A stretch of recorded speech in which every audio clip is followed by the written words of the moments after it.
Welcome to the Jali podcast. I'm your host, Melyssa Barrett.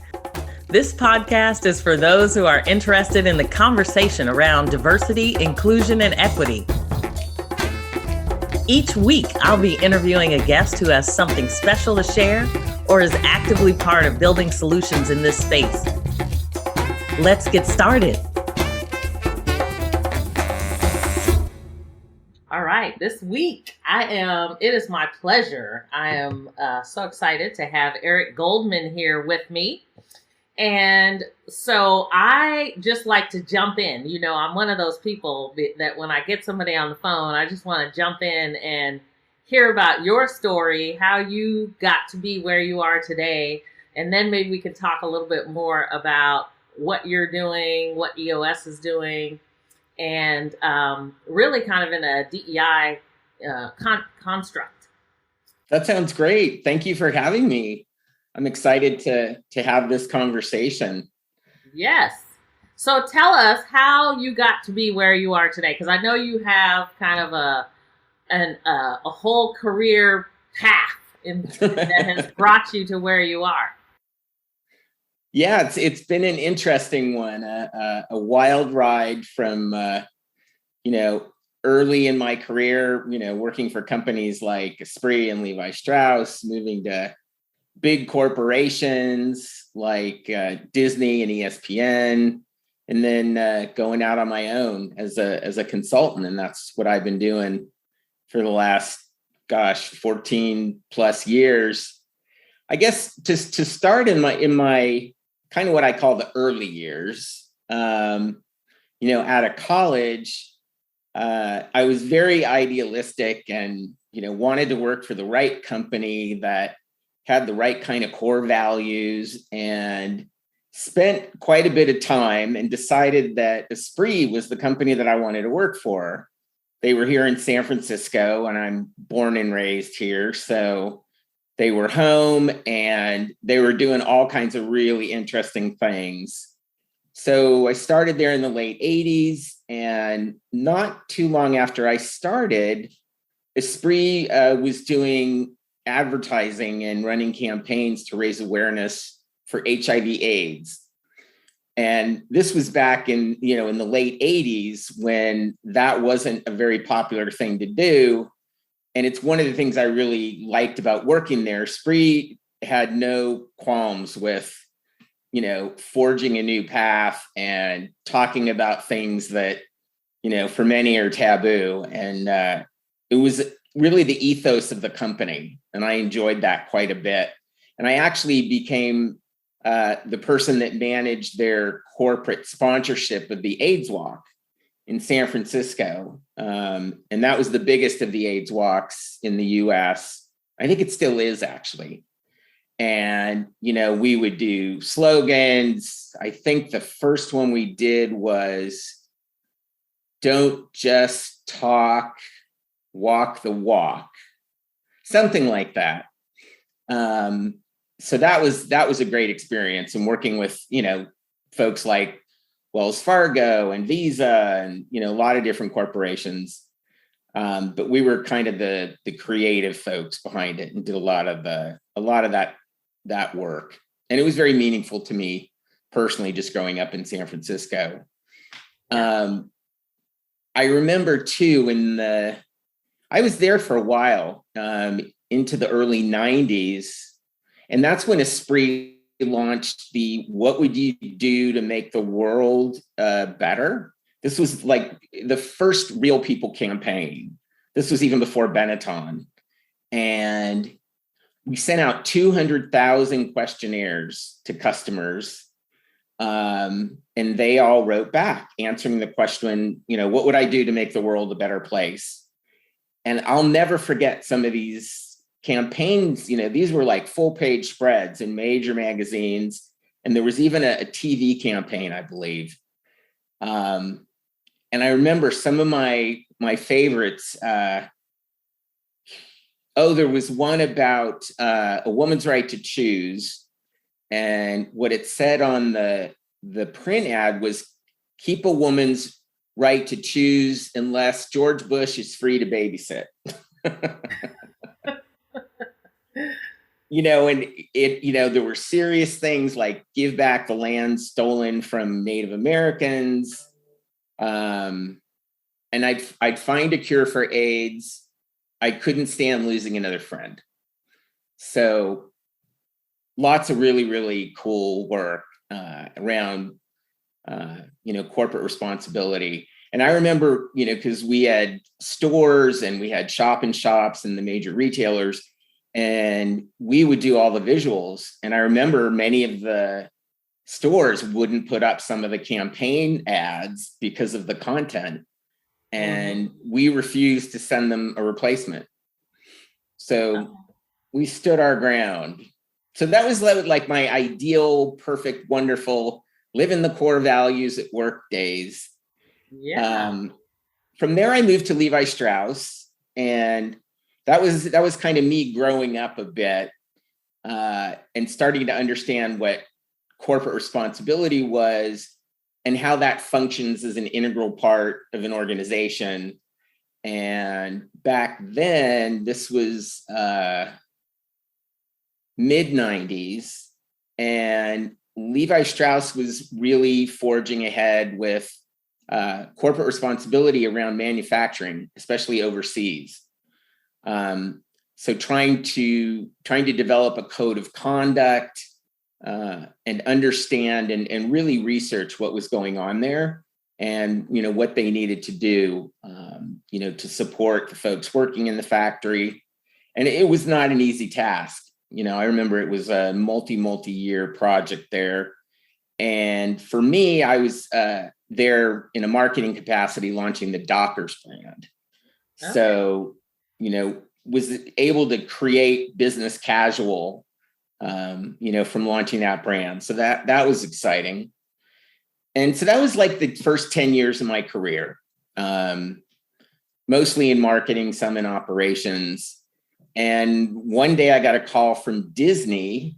I think it was a recruiter that found me. I had no desire to move down to Los Angeles. I loved San Francisco. I loved Northern California and the Bay Area, but it was a really exciting opportunity to build a sales and marketing team for their consumer products business, which back then was about 3 billion. I think now it's 30, 40 billion. And that's all of the merchandise that you see. It's kind of everything except the entertainment itself. So, it's the toys, the games, the clothing, the stuff, the home fashion stuff, consumer electronics. And it was all licensing. So I had an opportunity to work with retailers across the globe. I first started as in the US, building that team out for sales and marketing. And then the model worked really well. So then they asked me to roll that out globally. So spent about 5 years there, working with the teams in the 20 top markets. So, working in Europe and Asia and Australia, South America, Mexico, Canada, and then of course the US, but working with each of the teams in those countries and helping them to understand, what sales and marketing was, and specifically how to work with retailers. So, I worked with the top 100 retailers. Globally, it was then an $11 billion business. And amazing creative, amazing company, and a commitment to creative excellence, which I learned. That was the big learning part of my career then, was, what that meant. When you get to a certain size, how do you make sure that your brand communicates what it needs to, and how to hold on to its essence. I moved after Disney. I then moved to ESPN, which was owned by Disney, part of the purchase of ABC when I started there, and worked on the ESP brand, building out brand extensions in their enterprises group.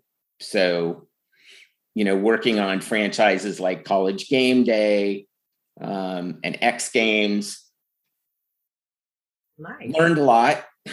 I never thought I'd be working on a sports brand. But, understanding about the fan was really interesting, and, kind of the fanatical fan at the core of your marketing target. And then, working your way out to more casual fans, and, what their experience is, and how to talk to them, and bring them products that make their whole fan life experience more exciting. Well, and it's so interesting that you mentioned some of that, because I think a lot of times when people think about specifically about diversity, equity, and inclusion, they don't necessarily think about, they just go, oh, that's a new audience, or, something like that. But they typically don't truly understand how marketing can be used to create such good in the world. Absolutely. And so it's kind of it's wonderful that you've had this experience from the beginning, where authenticity and a focus on the customer is really kind of core to who you are and where you've taken your career. Yeah, it is. And you bring up a really good point. I love the word authenticity, because that was something that has been true in all the brands that I've worked on. And especially, the first 20 years of my career, Spree was dedicated to it. Levi Strauss was dedicated to it. And then Disney and ESPN in their own way, as mega corporations. But, as you and I were talking about earlier, now what Disney does with their brands and their entertainment, and, their commitment to, talking to different communities and, different populations, and understanding, how to do that in a way that's truly authentic. Yeah. And I remember, because I used to work on the Pixar products. So we would start seeing the film when it was just black and white sketches, and, before it actually moved into CGI, because we'd be developing products along the way. So we learn about, their travels and, their commitment. They would go into the region, they would spend time with the people. So they definitely walk the walk. Yeah, they truly invest in educating not only the world, but themselves, right? Before they even make any film, which is pretty awesome. Yeah, without question. So the first 20 years of my career, I learned a lot. I learned about, branding. I learned about, how to talk to different audiences, what that means for, diversity, inclusion, and equity. And as a sidebar, I was on the advisory board for our child's school, and I led the diversity, equity, and inclusion committee there. So I did that for about 5 years. So very specifically, that was working, in an educational environment. And I remember pushing really hard about, what diversity meant in terms of the student population and the parent population.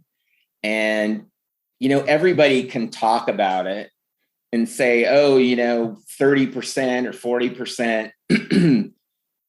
I think at that point, this is a Quaker school in San Francisco. It was technically 50% if you count all of the non-Caucasian population.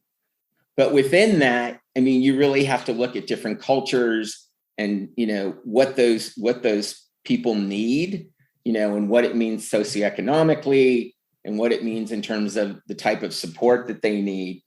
So that gave me a lot of insight into how people talk about diversity and inclusion and equity and what they actually do. And you can tell how committed they are based on, things like outreach. Like, what does that mean? And how do you do that? And how is that different, for every different group of people? How do you meet them where they're at and then create a real environment that supports them? Yeah. Yeah. I mean, definitely, universities, academia, there's a lot of work needs to be done in that industry for sure. Oh, yeah, absolutely. So now we're traveling with you through your career. You end up at EOS, I think, is where you are now.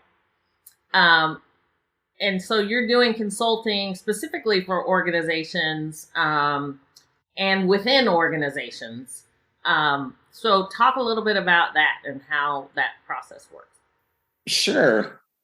So after I was doing my big corporate brand stint, I decided to come home, decided to come back to San Francisco and go out on my own, built a small consulting firm.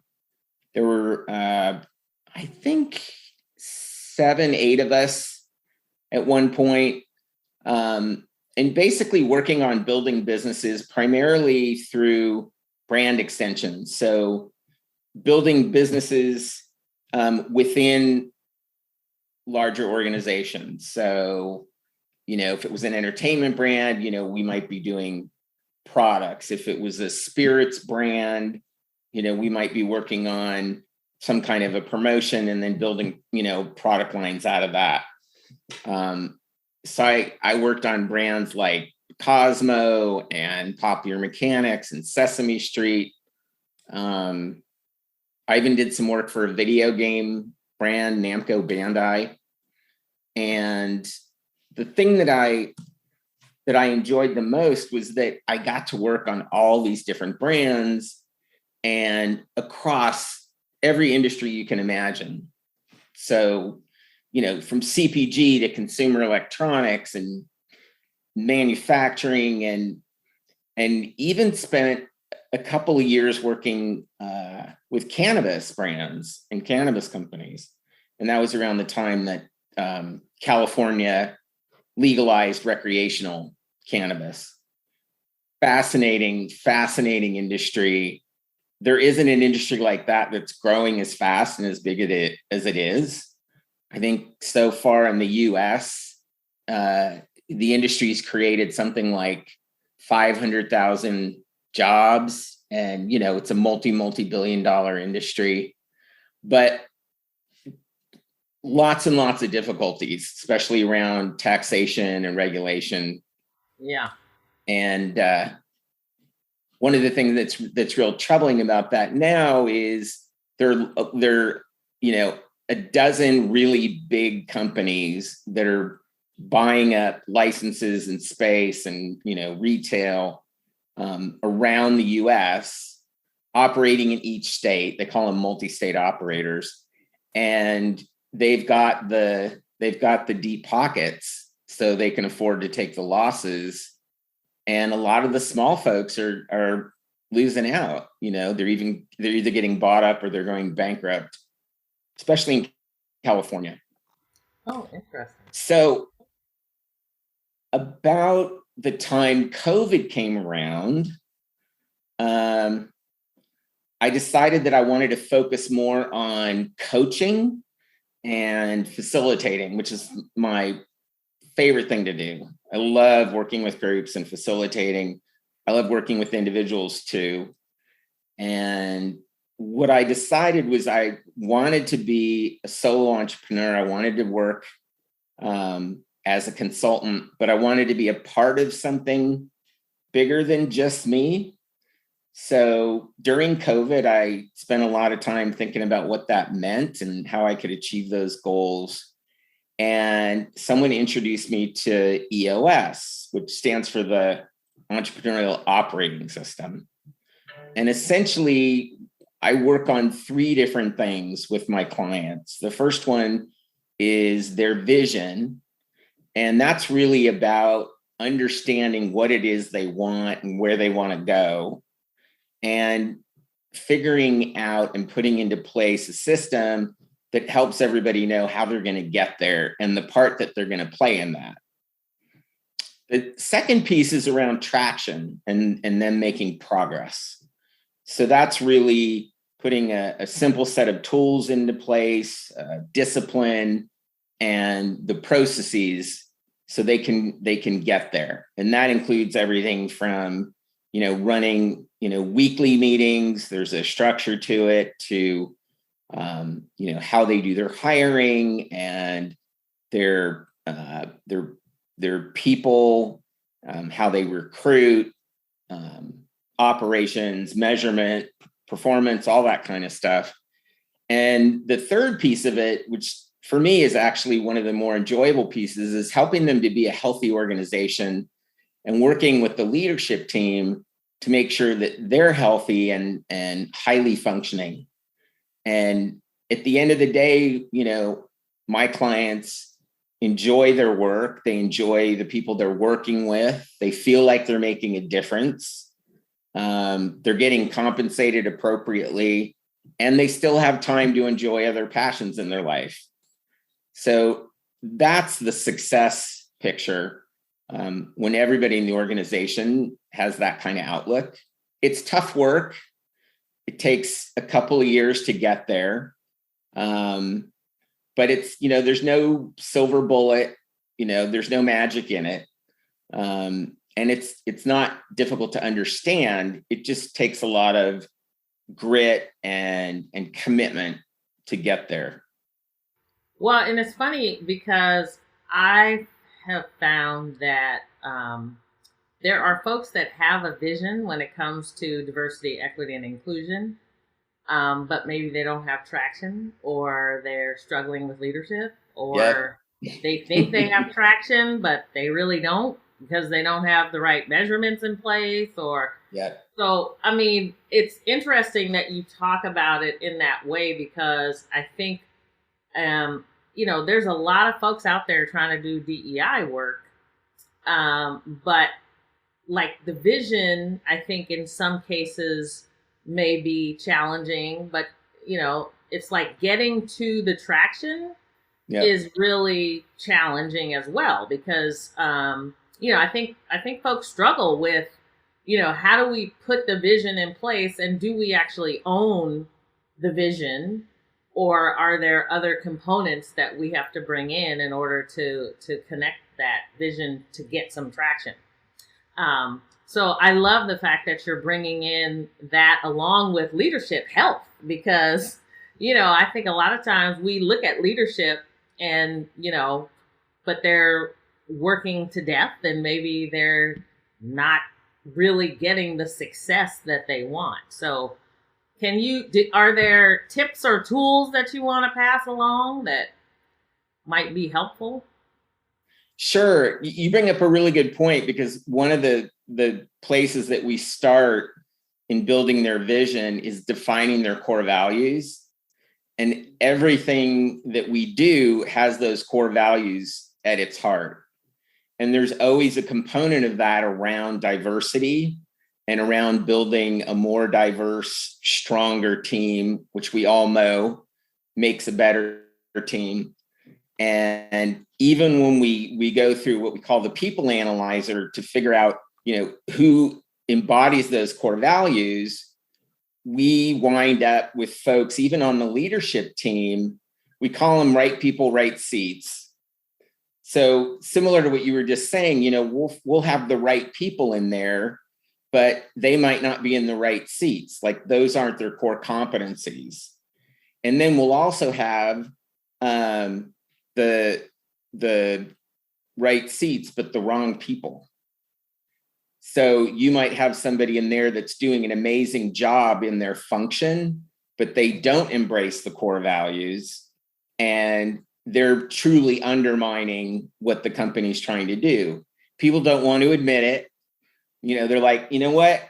John's over there. He's getting the sales. He's getting the new clients, but he doesn't really embrace our core values. So he's picking away at it. day by day by day. And those are really, really hard conversations. And to try and get the leadership team, and especially, the chief executive, to let that person go because it's about their core values. So we work really hard on that. It's a big, big component of what we do. That's awesome. I literally was talking to somebody yesterday and they were telling me that somebody got let go specifically because of the disconnection to the core values. So Yep. I kind of felt good about the fact that I was like, wow, that's pretty big improvement for, kind of, because I think a lot of times people are let go, you don't necessarily know why. Huh? But to actually say, they didn't really center around our core values is really kind of creating a different culture at the company. Yeah, absolutely. Yeah. Let's pause for a moment. We'll be right back.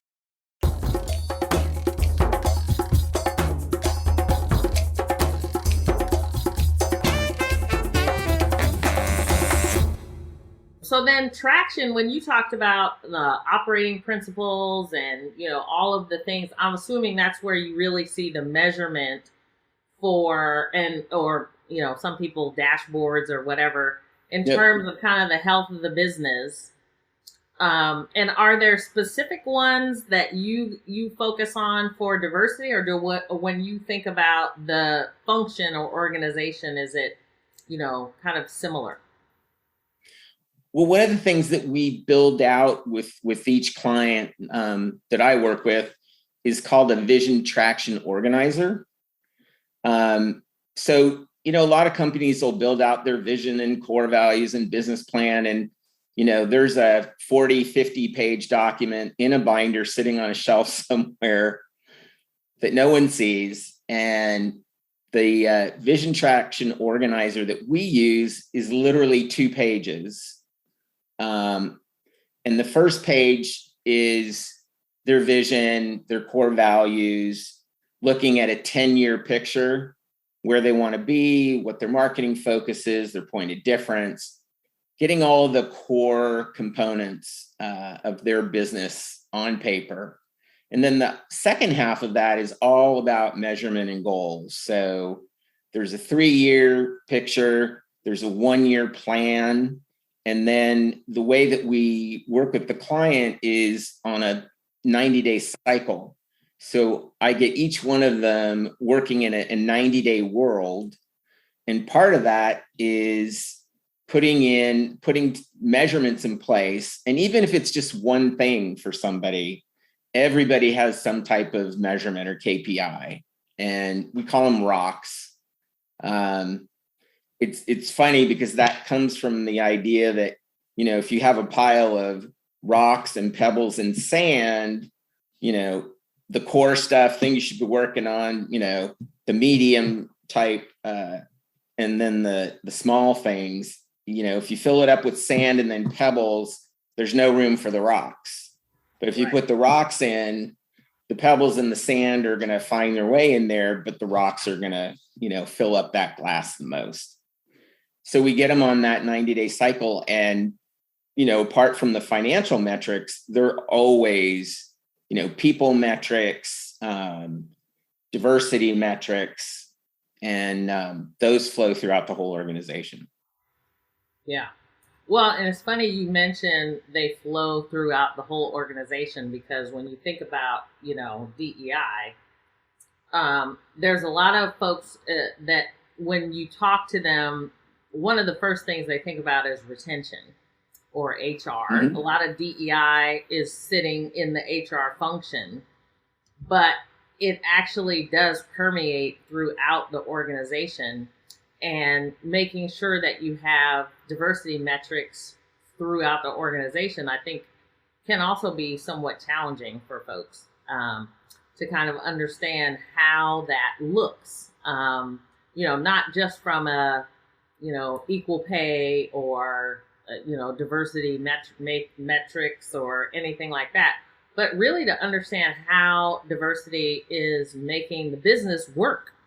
And the positive benefits of showcasing diversity and really tapping into the audience, as you mentioned before, a diverse audience that I think sometimes, gets left out of the picture. So what are some other things you can share in terms of, how you have been able to take some of those organizations and, kind of make them work in a way, because at some point, I'm assuming you have to step away and they are off to kind of manage it on their own. Can you share any success stories in terms of, how that process has worked for folks? Sure. I mentioned before that it's typically a 2-year journey. Some do it in less than that. Some, want to keep you on forever.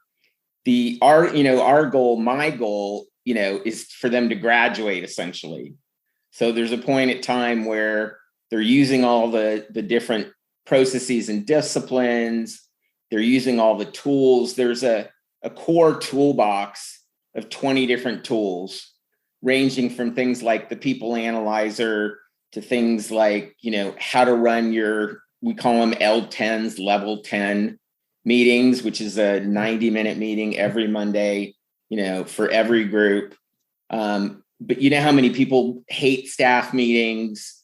They don't work, they're not learning anything, there's people politicking. We get all of that handled and get it all out of the way with a really simple discipline. So to answer your question, the general success story for all of my clients is, they're happy. They enjoy working with the people that are there. They like what they're doing because they're in the right job. Not only because it's something they do well, it's something that they enjoy doing. Mm-hmm. And, they feel like they're making a difference.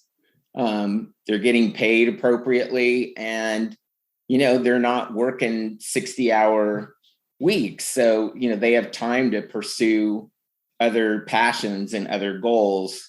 One of the things that we do early on is help companies to discern between, them running the business or the business running them. So typically we'll move them from the business running them. They're pushing hard against the ceiling. They're working as much as they can. Nobody understands, what I'm trying to get them to do. That's common for the CEO. No one's hitting their metrics. We're growing, but we're not growing profitably. And we help them shift all of those things to a positive place. And they start working on a 90-day cycle, and, people are seeing progress. Yeah. And that's, we heavy up in the early part. I'll do 5 one-day sessions with the leadership team over the course of the first year. And that's mostly about, teaching and facilitating and implementing. And then we move them on to a 90-day cycle. So then I come back and work with them quarterly to see, what they've done in the past quarter, what's working, what's not. And then what do they need to do over the next 90 days? And how are they going to get there? And what are the measurements? And then we get them to an annual, which is usually 2 full days. So over the course of the 2 years, it's essentially 10 full day sessions. And at the end of that, they're graduating. And, if I've done my job well, they don't need me. Well, and I love the fact that, you have this model that I think obviously can work at an organizational level, but to be able to take it to a smaller department level and really, kind of take a more specific focus and really allow that particular department to get the traction they need, the vision, the traction, and the leadership around that specific function or functional area is pretty awesome when you think about, kind of how you work with folks, utilizing that toolbox. Because I think personally, in a lot of cases, you have people that struggle with their career paths. They don't know exactly where they're going. They know they want to go up at some point. But they don't necessarily know what is the job that I actually want. I think I was like, hey, I'm going to be the president of Visa for sure. And then I realized later when I got older, I was like, yeah, I don't want that job. But I'm so glad that the people that want the job are in the job. So I think it's interesting because when you talk about the leadership, and even if it's within that departmental function, is it their passion? Is it their do they carry that vision, those core values, and the traction for even that functional area? Yeah. Which obviously I would think would flow down from the organization as a whole. Yeah. Yeah, without a doubt. And one of the practices within EOS is looking at individuals to understand, if they get it, if they want it, and if they have the capacity to do it. Three very, very different things. We all know the get it factor. Whether that person gets it or not. Then you got to take a look at whether they want it. Is that the job that they want? Are they happy in that position? Or, they get it, they can do it, but, they're just dragging themselves to work every day. And then capacity. So, great person, loves it, they've even, they want it and can do it, but maybe they don't have the capacity there. So it's really looking at those three different components for each person. And, whether it's a, sales organization and you're talking about, your VP or EVP of sales and, that leadership team, if it's regional VPs and directors, or whether you're talking about a marketing team, you can use the same tools and the same process and discipline. Yeah, that's awesome. So then turning this back onto you, so having worked with, kind of in this capacity, are there specific pitfalls or things that, maybe you would even tell your younger self as you were coming through, when you were kind of managing your own career? Wow. It's a great question. The broad answer is all kinds of stuff. I think back to my time at Disney and how much I didn't know. And to be quite honest, how much opportunity there was all around me. But, I was in my, mid 30s and I knew what I knew, and I did a good job, and I was committed. And I, for the most part, loved what I was doing. But boy, if I knew what I knew today, back then, I wouldn't be working right now. We'd all be like just in a state of leisure, right? Exactly. I'd be at my beach house somewhere. You have one of those, Eric. On my 10-year plan. Nice. Awesome. So, are there any pitfalls you want to highlight in terms of people that are going through, kind of this process, or is it more about engagement? Because I think at one point when we had talked, I think you stated some people think they can kind of go through this themselves, but there is a benefit to actually having someone come in and kind of walk them through the process. That's a great point, because you can self-implement. And there are companies that do that and do it successfully. The difficult part, I think the best way to think about it is, most of the times the reason you bring in a consultant is because they're coming from the outside They have a different perspective. They can see the things that you don't. And they're not running your business on a day-to-day.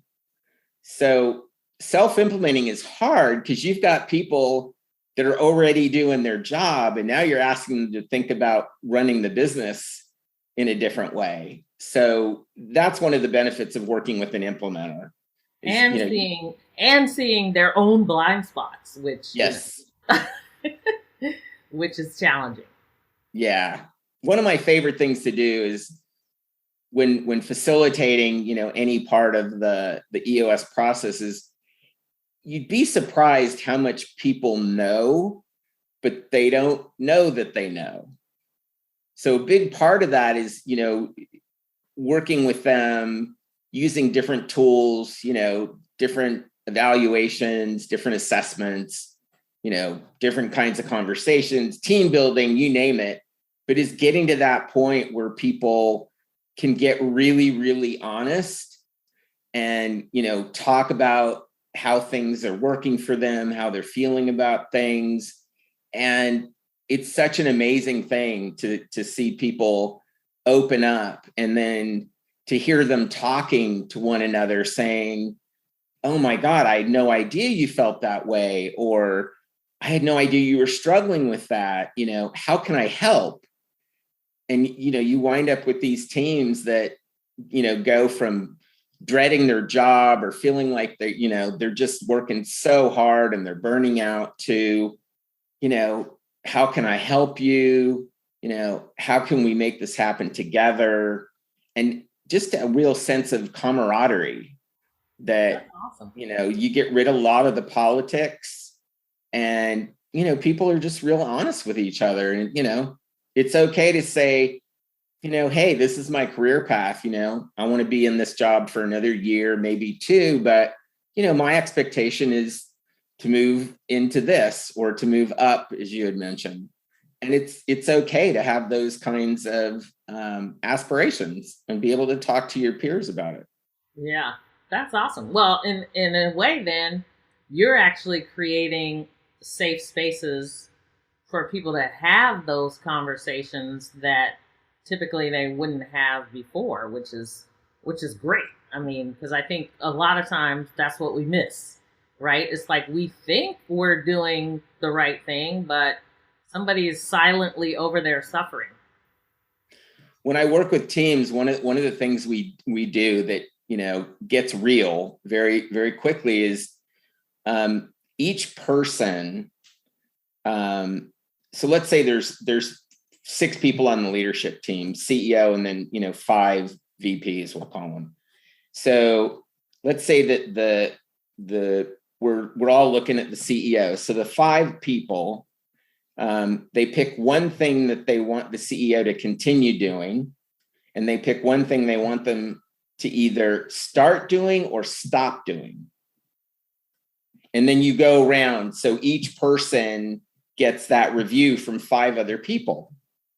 And each person, when they do it, I coach them. You have to look at the other person. You have to ask for their permission to give them this kind of feedback. But it gets real really fast. And after we go through that exercise, we do another exercise just around feelings, and people in a recent group, a company that I was working with, I mean, people were saying things like, I'm really anxious, or, I'm feeling really sad or disconnected. And people are able to start talking about how they feel. And it's amazing when people start doing that and opening up, and other people are able to receive that. It's transformative, and that's when I get most excited about the work that I do. Yeah, it's like getting the layers below why we're actually in business and doing things for this company in the first place, which is awesome. That's awesome. I love it.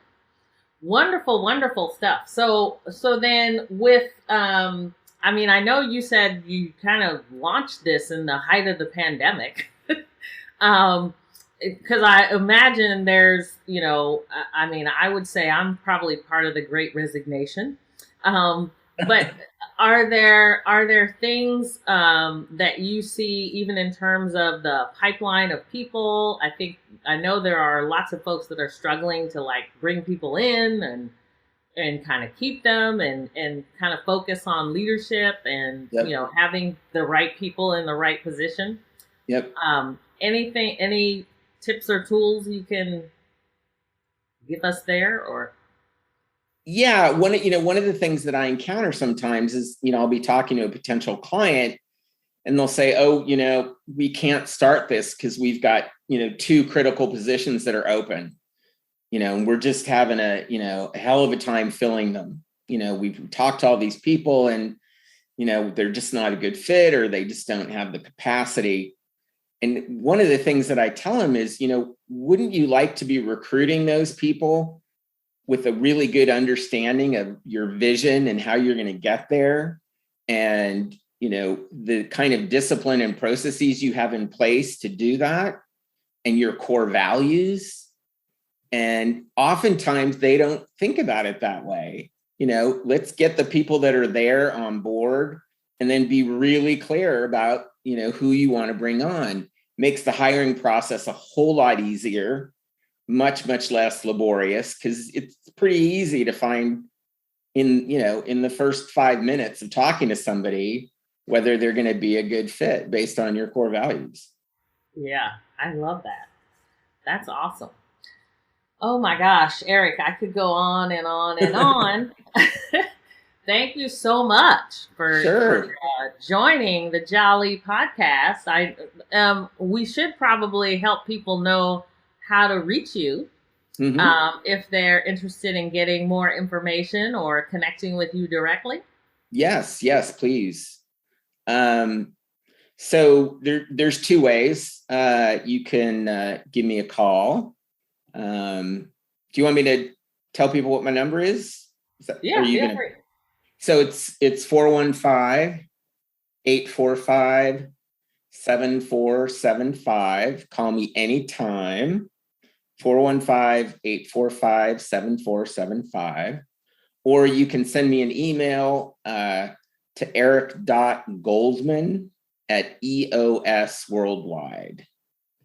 Right. Either way, I will get back to you. And one of the things that I will do with any of your listeners is I will do a free 90-minute meeting consultation just to see if it's a good fit. If you're a good fit for EOS, if EOS is a good fit for you, if I'm a good fit for your organization or not. And if I'm not, there are over 400 folks worldwide that are doing what I do, that are implementing EOS, and I will put you in touch with somebody else that maybe is a better fit. Awesome. Well, I can't imagine someone being a better fit. So you're too kind. You bring such a wealth of information with you, and I'm always so appreciative of your perspective. We have connected on many different levels along the way, so I appreciate you and your support, and I look forward to continuing these conversations. I'd love to come back. Just let me know. All right. Sounds like a plan. Thanks, Take Eric. care. Bye, Melyssa.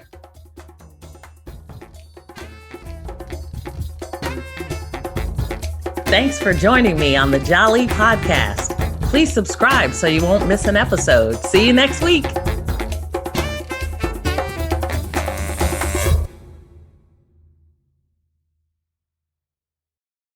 This podcast is a part of the C-Suite Radio Network. For more top business podcasts, visit c-suiteradio.com.